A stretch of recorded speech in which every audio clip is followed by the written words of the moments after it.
Welcome to the Early Edge College Football Pick Show, brought to you by BetMGM, the sportsbook born in Vegas. I am your host, Eric Cohen, and we're down to the Final Four in college football, and I'm not sure it's who we would have chosen in September, but here we are. Let's bring in our experts and find out what they think. I thought he was crazy when he picked Michigan to beat Alabama at plus 385 on our last show, and look what happened. The great handicapper, M-squared Mike McClure. Speaking of upsets, no, you're not off the hook yet here either. Chip, you gave out Navy at plus 205 over Oklahoma during the bowl season from the Cover 3 podcast. It is our friend, the always entertaining Chip Patterson.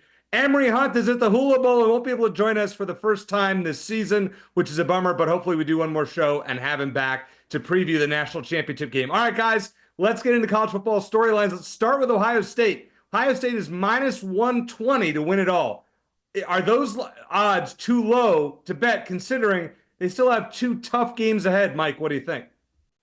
I think they're just a little low, but I think it's pretty fair here. You see, when I look at my computer number, I think it should be around plus 115 to plus 130. So you're certainly paying a little tax to back what is the clear-cut best team remaining in college football here. But I don't think it's that extreme. I wouldn't be surprised if this number still leaked out all the way to close to minus 150 by the time these games kicked, though. So I think they're a deserving favorite, and I don't think the price point is that crazy, just considering the road ahead. They're obviously a big favorite here, and I think if you look at every power rating system out there, they're going to have Texas ranked ahead of Notre Dame and Penn State. So where they're at as a favorite in this game, they're going to be a bigger favorite in the title game should they get there. So I think it's pretty fair, just a little bit of a tax.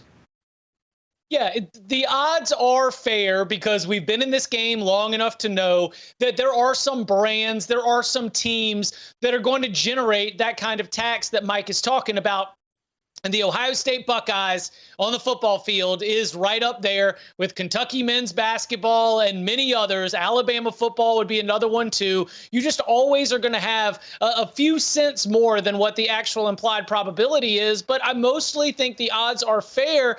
And to actually circle back to something that you just mentioned at the top of the show, EC, I think that Ohio State is playing like the monster we thought Ohio State was going to be at the beginning of the year. Is this the Final Four teams that we would have picked at the beginning of the year? At the beginning of the year, I would have given you my top four as Georgia, Ohio State, Oregon, and Texas. Now, we just said bye to Oregon thanks to Ohio State. Texas is here. And so it's like Ohio State, while the offense specifically, and we'll get into this more, has kind of taken us on a ride as all the pieces figure each other out, I do think they are a fair favorite at this price because they are finally acting like the monster that college football has lacked all season.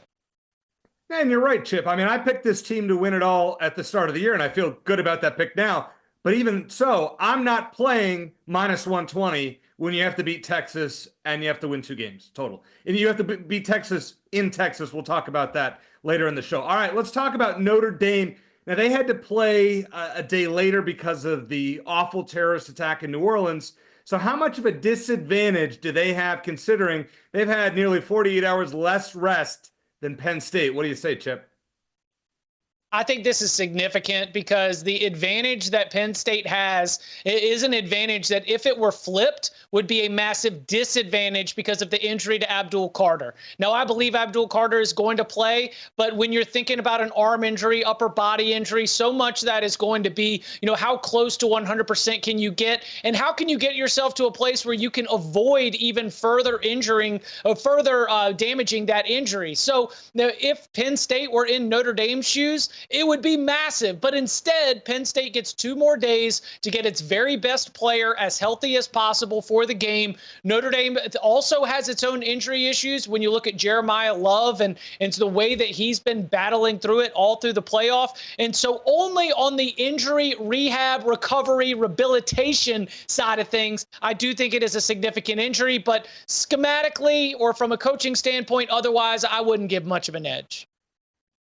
Yeah, I think that's a great point, Chip. It does matter on the individual player basis when you're talking about those injuries in such a critical player. But as far as schematically coaching and just the overall team itself, I'd say no impact really. It would be something if we ran into really extreme circumstances where they're playing on 4 days rest, 3 days rest, something like that. But to me, it's a lot closer to just a regular week of the college football season in terms of rest. Yes, it's essentially like playing back-to-back road games. But other than that, I think it's not really a terrible situation for them. I think it's maybe a little overstated. So I don't think it impacts Notre Dame much in this one.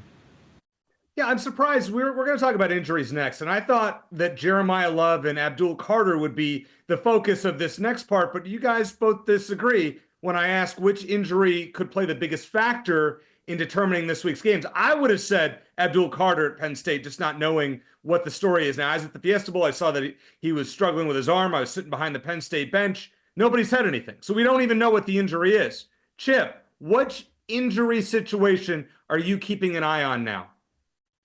This is going to be the general health of the Texas offensive line, a group that is going to really have its hands full with Ohio State's defensive front, the group that needs to play well in order to get that ground game going, which can really open things up for Texas's offense as a whole. I mean, they've really had to rely on screens, short passes, and avoiding a real lethal downfield passing attack in part because of some of those struggles. Now, they have been getting healthier, but man, it seems like it is just on a razor's edge. You see Kelvin Banks back in the game, mowing down defenders. Then all of a sudden he gets like a little tweak, and then he's down holding his ankle, and now we're concerned about whether the All-American offensive lineman is going to be in the game. And so there are a couple different spots. Cam Williams is another one that we're going to be watching, players who maybe didn't go against Arizona State that should be cleared to go for this game. But all up and down that group, you've got a couple of spots where they are either playing hurt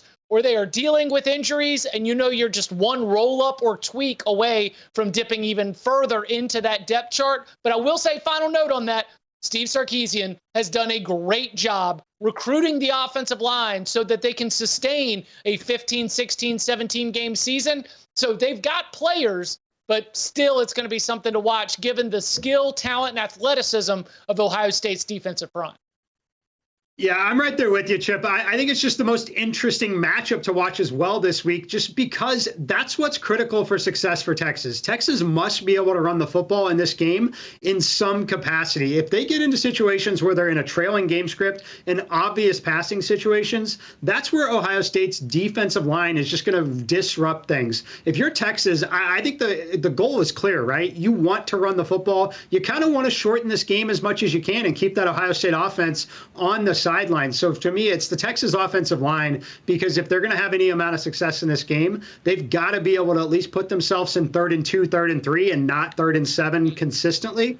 And the only way they're doing that is if they have success running between the tackles, which all comes down to this offensive line. So definitely watching that Texas offensive line versus this Ohio State defensive front. We have a whole show of analysis to give out about both of these games and more, but you can also find a bunch more info at sportsline.com. And here's your chance to join. We've extended our promo code WINNERS for 60% off an annual plan. It's better than anything you will find on the site. Also, we have a brand new Discord on Sportsline just for members only. It's great. M Squared is in there, and we'll give some chats and info exclusively to our Discord. So make sure to check that out. Use promo code WINNERS for 60% off. Coming up next, Penn State's James Franklin usually struggles in these big games. Then again, so does Notre Dame over the last 35 or so years. So what's going to give in the Orange Bowl? We'll give our college football playoff semifinal best bets here on the Early Edge College Football Pick Show.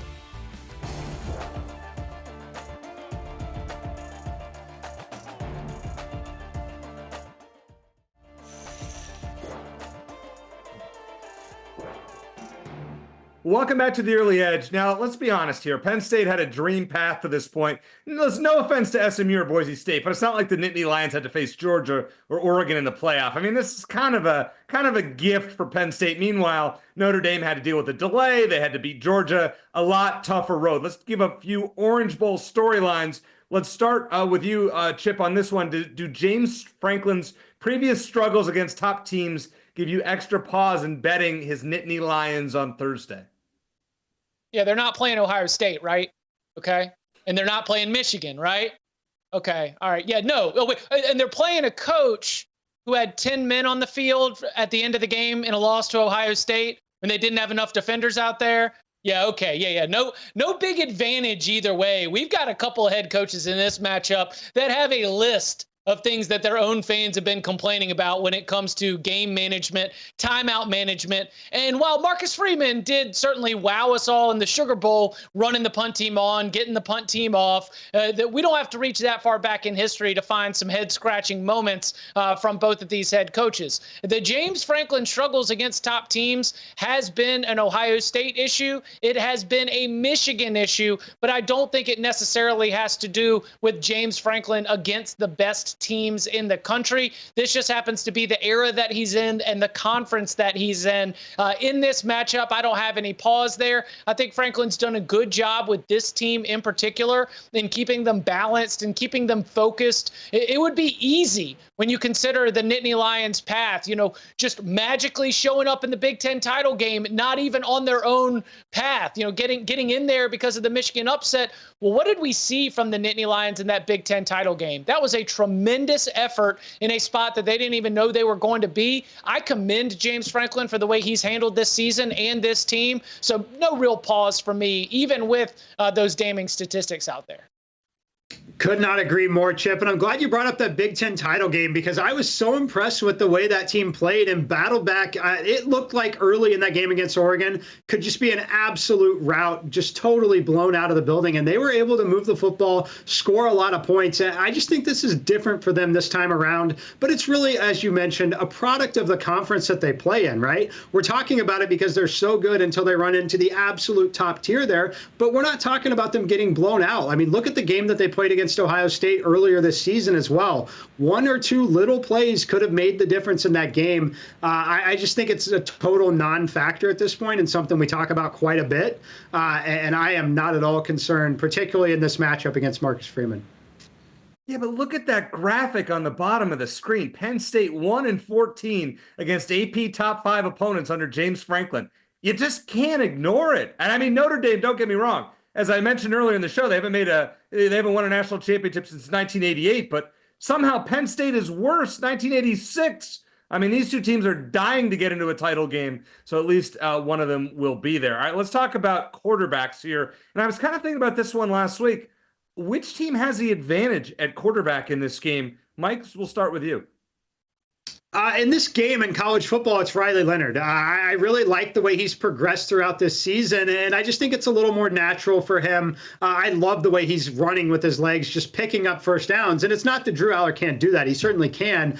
But in college football, in the way the game is played, I would rather have Riley Leonard right here in this particular game. Now, if we're talking NFL, I think Drew Aller is a much better candidate to be an NFL quarterback than Riley Leonard is. So I think it's important to understand the difference in the game that we're playing here. But in this particular game, I really do believe it's Riley Leonard. And I think some of it is just stylistically as well, the way Notre Dame wants to play offense here.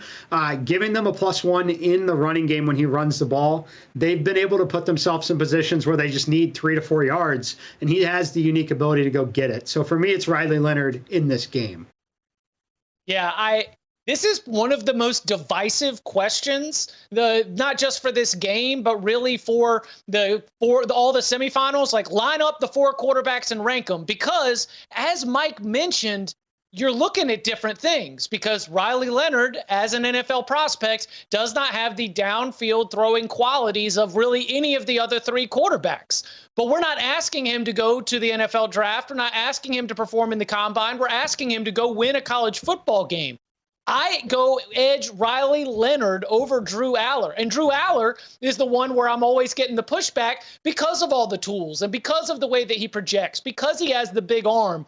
But within the context of this Penn State offense, you don't always get to see all of that all the time. So I have no doubt that my bet would be on Drew Aller to have a more successful pro career. But when I'm looking for an edge in the Orange Bowl on Thursday night, I'm going to give it to Riley Leonard, the quarterback who, as Mike Mike mentioned, can extend drives. We've got a low total here. Every single play is going to matter. Being able to convert on third downs, being able to keep drives alive.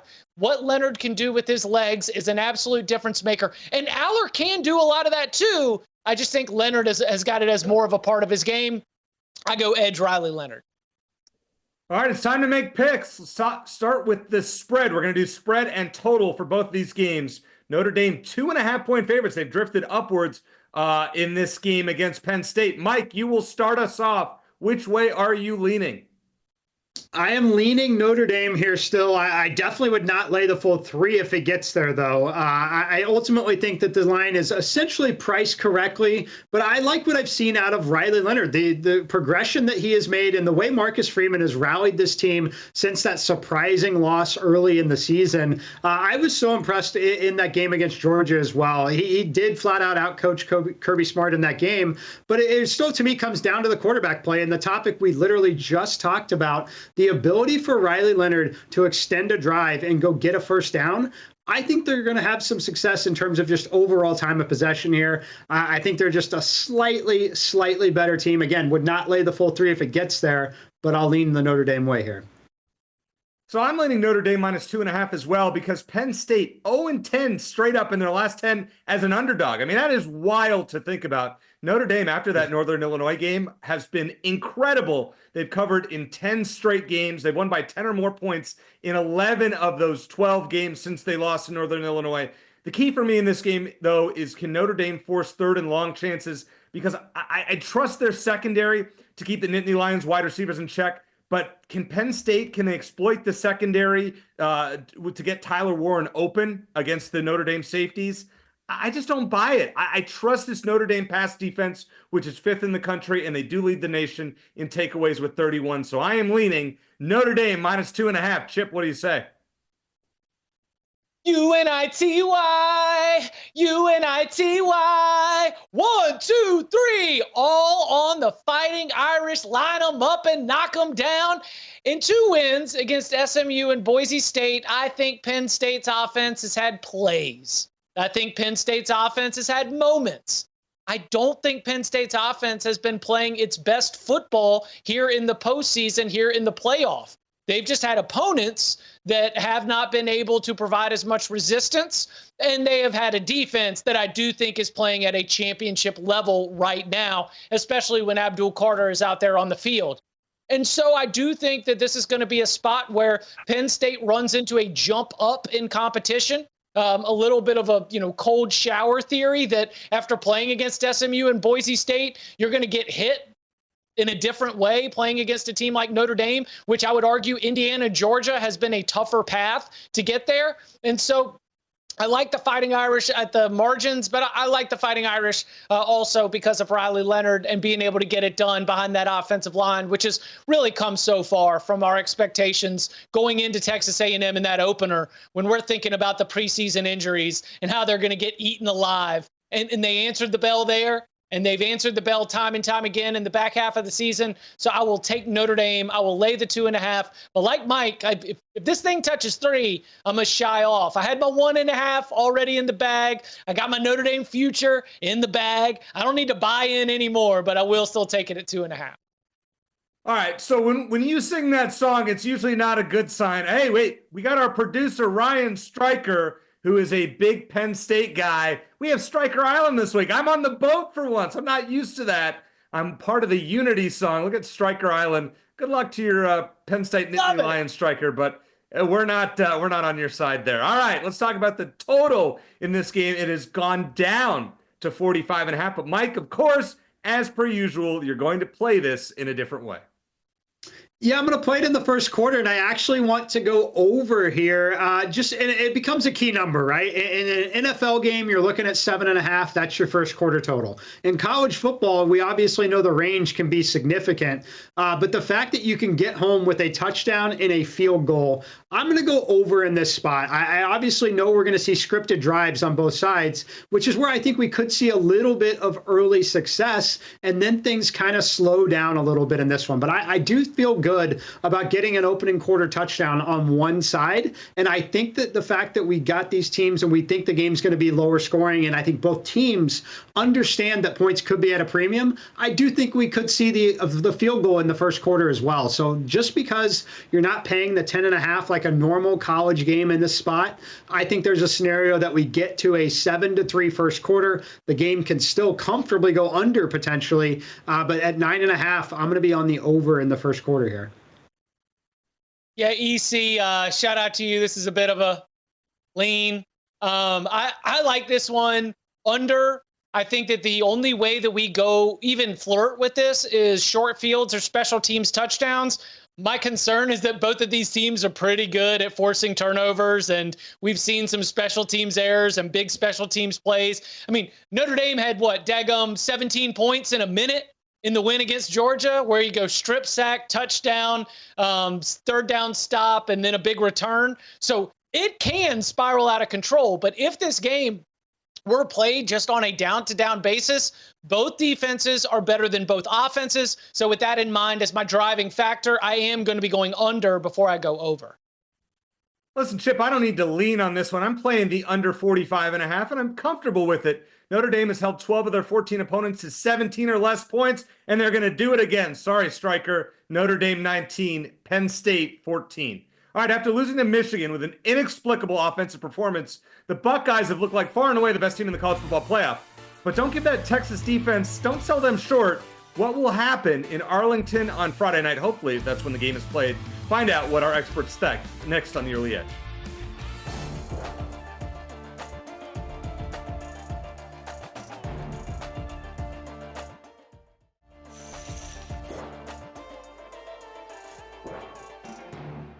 Back on the Early Edge, and let's be honest, after that fourth quarter meltdown against Arizona State, the Longhorns probably should not be in the Cotton Bowl, but here they are, and the game is played in Dallas. So, all right, let's go to you here, Mike. How much is the location, considering it's a few hours from Austin, how much does this help Texas? I mean, it's not insignificant, but I don't think it's, a big deal by any means. Ohio State is a program that's certainly going to travel, that we know their expectations of their program. They know the fan base is big.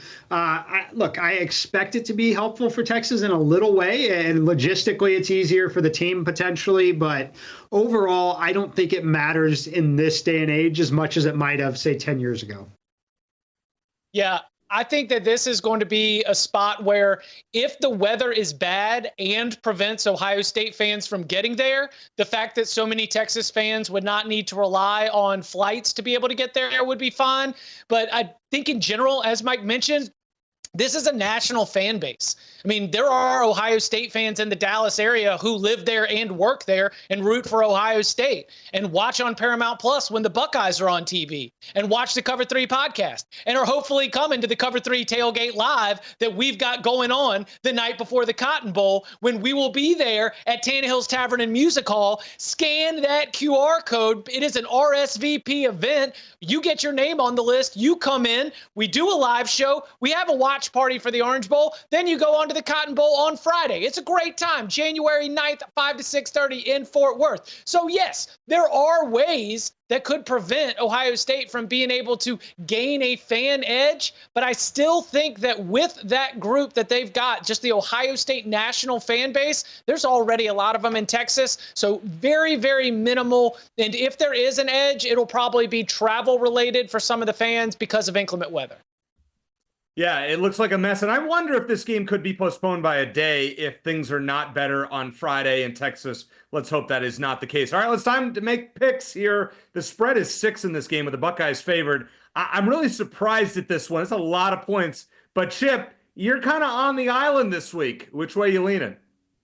It's Ohio State. I think there are outcomes that Ohio State blows the doors off of them. I think there's a lot of outcomes where Texas wins, but I think that there are those outlier potential results where Ohio State is able to put up a number Texas's offense is just not going to be able to hit. because Texas's offense has not been able to operate efficiently for 4 straight quarters. Very often this season, they've been able to rely on that strength, which is the defense. And Ohio State just simply has a couple players, Jeremiah Smith certainly being one of them, that are uniquely gifted at being able to take over a game that you just cannot game plan for. And so if Ohio State comes out and puts up a couple scores early and is able to really be aggressive against Texas with that Buckeyes defense, then I do think it's going to be really tough for Texas to climb back into this game. A Texas win would not shock me because Ohio State showed us 14 different versions of themselves, and the other 12 didn't look anything like the last 2 that we just saw. But Texas has not colored itself in glory either, and so the inconsistencies for the Longhorns are more concerning than any old demons creeping back up for the Buckeyes. I hear everything Chip is saying. I'm going to lean Texas here +6, though, EC, and it's really just a computer number for me. I made the number 4. 4 is a key number. 6 is a key number in football games like this. Just considering the overall stakes of the game, I'm going to bet on Texas still because they have the quality of athlete to match Ohio State in a lot of areas. Now, they don't necessarily have the receivers and the skill position players, but in terms of like offensive line, defensive line, they do. They match up relatively well there, and that's where football games are often won and lost. So for me, I think that if you believe what you've seen from Ohio State in the last 2 games is that being their true baseline, then the number is correct. If you want to hedge it a little and still give some credit to the body of work, I think the number should be 4 in this circumstance. So for me, I'm going to take the points at this particular spot. I think it's a little bit of an overreaction, but to Chip's point here, can Ohio State win this in a blowout? Absolutely. Do I see Texas winning a blowout? Absolutely not. Like, there's scenarios where Texas wins this game outright and keeps it close. But if you're thinking that one team could blow out the other team, it's certainly the Ohio State team blowing out this Texas team. Still think 6 is too many at this stage in the game. If you have tickets to this game, congratulations. You have a national championship game ticket, as far as I'm concerned, because this is it. One of these 2 teams is going to beat Penn State or Notre Dame. We'll talk about that, I'm sure, more in the next segment. I lean Texas here, in part due to that home field advantage that you guys talked about, but also their athletes. No offense to Oregon, Penn State, Indiana, Michigan, who the Buckeyes have played, but this is a different level of athlete, as far as I'm concerned, that Texas has. Originally, I picked this game as 21-20, Texas over Ohio State. I do believe the Buckeyes will win, but this is a lot of points. Now, I personally will probably buy the line up to 7.5, just so I have that hook.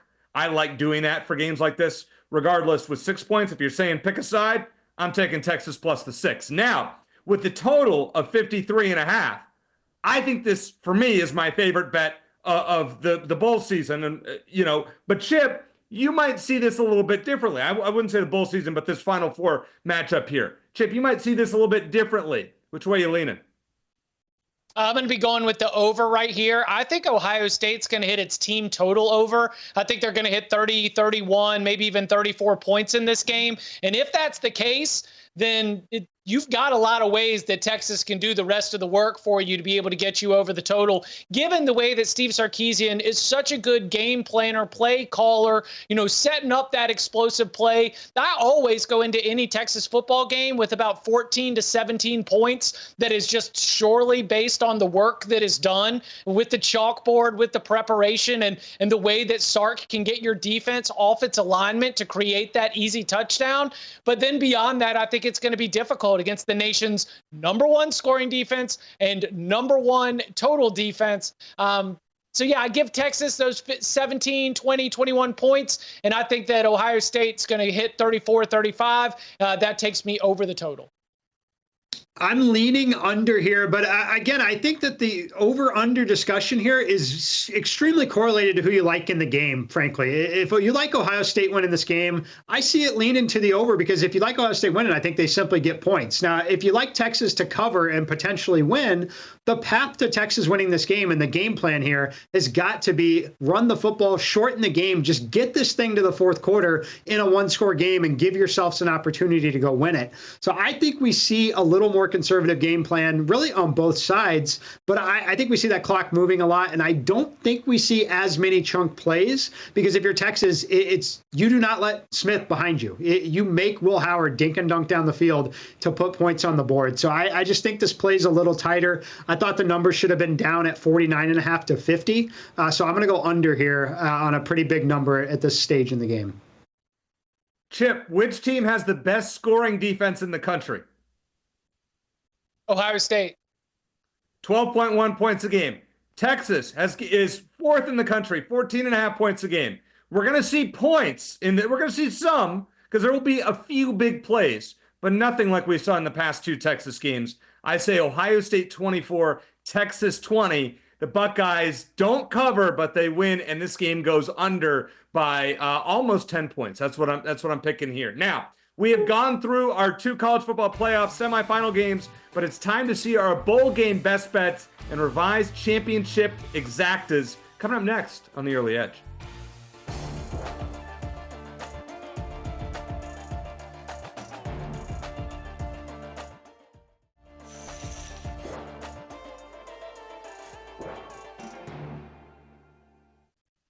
Welcome back to the Early Edge. Look at our guy M Squared coming out of nowhere to take the lead over Emory.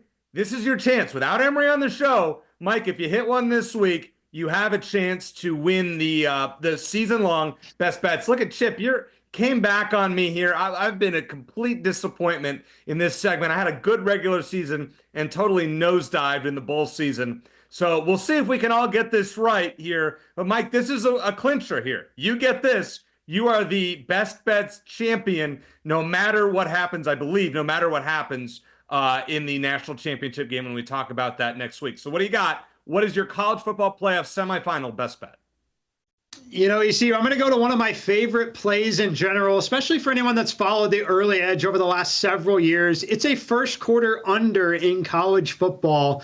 It's Texas-Ohio State. It's one that's not going to be fun to watch because you know at any moment you could see a 70-yard touchdown play to absolutely bust this one. But when I look at this particular matchup here at 10.5, the idea, again, a touchdown and a field goal, and we are still cashing this ticket. What has Texas done? They've struggled in the red zone scoring touchdowns. Ohio State, the number one scoring defense, as you mentioned. But looking at what both teams probably want to do here, they want to run the football a little bit. They want to get those backs involved. Even if you're the Ohio State side, you want to hit those two backs out of the backfield in the passing game. I think the clock is moving early here, and I don't think either team wants to make a mistake. So if you're Texas, keep everything in front of you. Make Will Howard dink and dunk down the field. I think we could get a touchdown, but I think it does chew up clock. I just thought this number should have been 9.5, just like it is in the other game. For me, touchdown and a field goal, that's a great successful first quarter here. I want to go under 10.5 in Ohio State, Texas first quarter.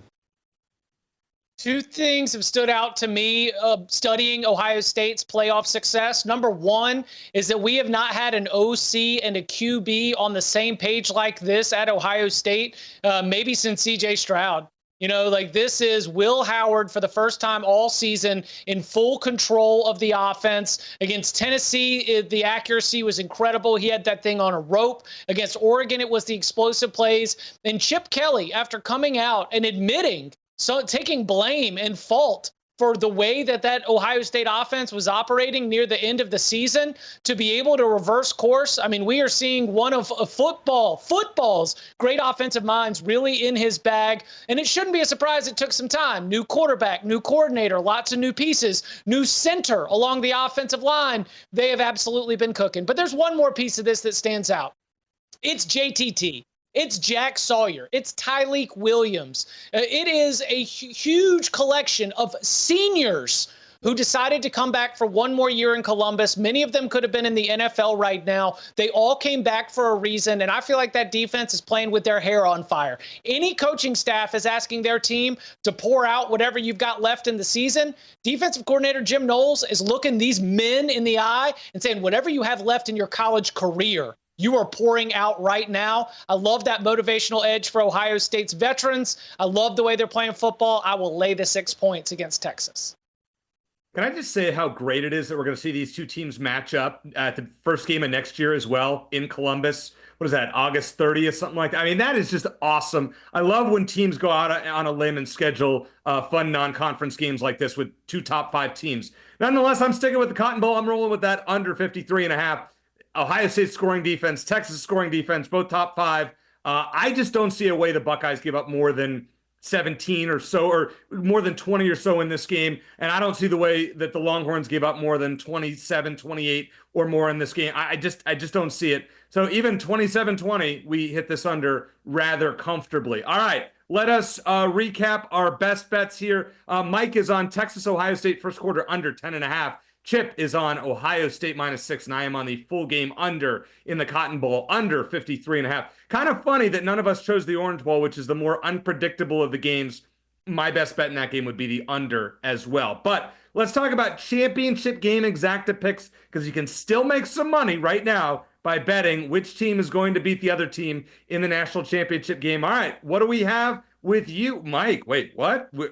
What do we have with this one? Tell us who you got. Well, you see, we've asked this question a couple times, and I told you, I'm not changing until one of my horses is out of the race. My horses are still in the race here. It's Notre Dame over Texas. That's what I've been on with the value to start. You see, the number hasn't really changed a lot, despite both teams still being alive. And to me, Notre Dame's favored in that game over Penn State. And when you look at Texas, I think Texas is the one team that is in a position to potentially upset Ohio State because of the quality of athlete that they have on both offensive and defensive line and the location of the game. I know I said it doesn't matter all that much. It could. There's a scenario with all the travel and certain things that it could give them a little edge. So for me, it's really just the fact that this is what I like to begin with. Both teams are still in. One of the two is favored, and I like the certain setup here. So give me Notre Dame over Texas. I'm not changing until I have to. ECU have as many 2024-25 college football playoff wins as underdogs do in the college football playoff this season.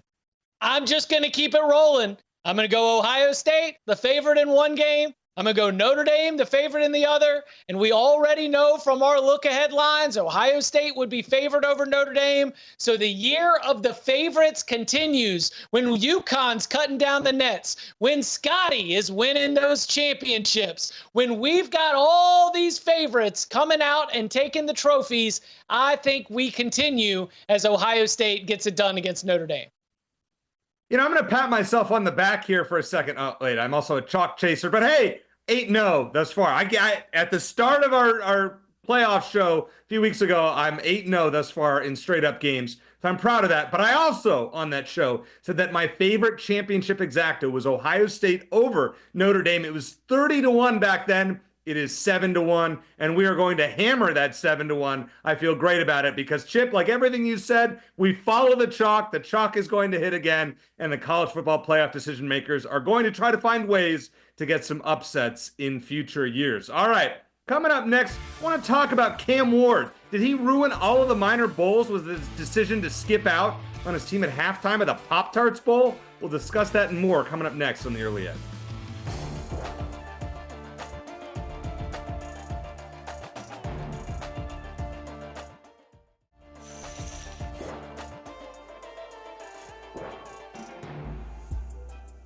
Welcome back to the Early Edge. Look at how we did this season in our Dog of the Week. Emory up almost 9 units. 2-0 in bowl season, up over 3 units. Mike killing it with Michigan plus 385 against Alabama to generate a positive season. And hey, Chip, still, you got off to a rough start, but Navy plus 205 against Oklahoma in the Armed Forces Bowl. Well done. We made you money if you followed every one of these picks all season. So a great job, guys. Way to go with that. Emory got off to an awesome start. I call him the expert of the underdog, something like that, and he absolutely killed it. No more dogs of the week, because who's an underdog at this point in the season? Not really that much when you're down to the Final Four. All right, let's talk about bowl games. Mike, I know that you don't like betting some of these non-CFP bowl games because of exactly what happened with Cam Ward in the Pop-Tarts Bowl. So after we saw that, where he played a first half, crushed it, and then sat out in the second half against Iowa State and Miami went on to lose,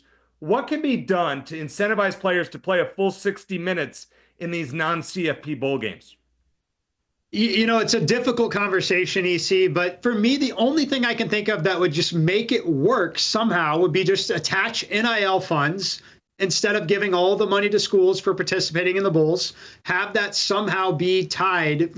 Obviously be a lot of work from the school, and the school will be responsible somehow for paying it out. But it would have to be to attach some sort of financial incentive that's meaningful for the players to get it done. And what I look at is like the ReliaQuest Bowl, that Michigan-Alabama game. Each school in that one from the bowl itself is essentially getting about $6.5 million to participate. Now, how would they award that money individually to the student athletes? That would be a difficult question, but I think that's really the only way, is if there's going to be individual financial incentive, because there's really a negative incentive there because of what they could lose out on potentially, getting hurt, right? So it's got to come down to dollars. I think the only answer is the players have to get paid enough to make that decision worth it. And ultimately, I don't think it'll happen. Yeah, there is models for this. College basketball has some mid-season tournaments that have some purses that are going to players so that you are competing for that financial incentive.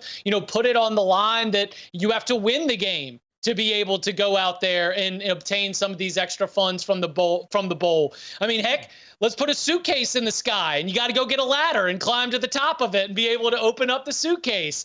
I don't think there's much. The expansion of the college football playoff has diminished the rest of the bowl season. The expansion of the college football playoff, the timing of the transfer portal in the calendar have made it such that if I'm a head coach, I don't even know if I want my outgoing star to play, if that's going to be an important time for my next man up to be able to go out there and get some experience. I just think that this is a little bit more of minor league baseball. And minor league baseball is great. But I think that with the Pop-Tarts Bowl, for example, we've got my minor league baseball theory. You go to a minor league baseball game, there's attractions, there's things that are fun for the eyes, you laugh, but it's a very light investment in terms of the actual competition. And I kind of think that's where we are, where a bowl game is a fun event. But for us to be able to, ask these players to put it all on the line, given the way that it's been de-emphasized in the sport at large, I think it might be a little too late for that. Nonetheless, I love betting these non-CFP bowl games. It's more college football, and you just have to pay more attention to who's in and who's out. Do your reading on the internet, listen to your podcast, listen to Cover 3. They'll tell you who's in, who's out in some of these games.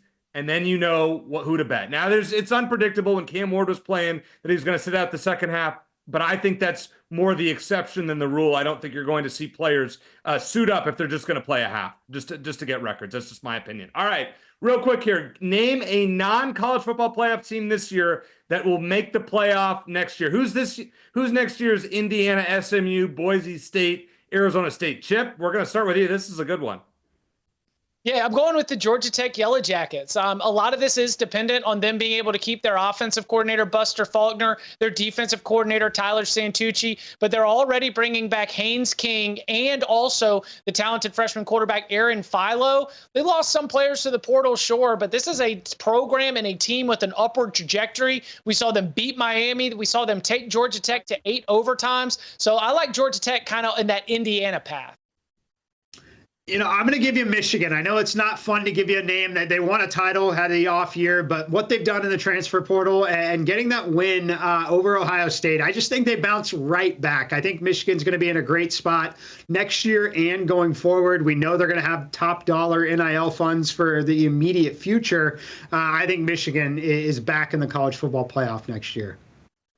Mike, I think that's a great pick, and probably who I would have put in there as well. I hate to admit it, but the way that defense played against Alabama and after the way they played against Ohio State, I'm sold. And now you're getting a top quarterback in Bryce Underwood. You got Mikey Keene from Fresno State. My pick is South Carolina. Lenora Sellers, really good player. The schedule sets up very well for them as well. So I'm going with the Gamecocks. I'm sure we will talk more about that on next week's show. But guys, another great show with this crew. What a blast we've had this season on our 19 shows together. For Mike McClure and Chip Patterson, I am Eric Cohen. Thanks for watching the Early Edge College Football Pick Show. And as I always like to say, let's hit it big. Good luck.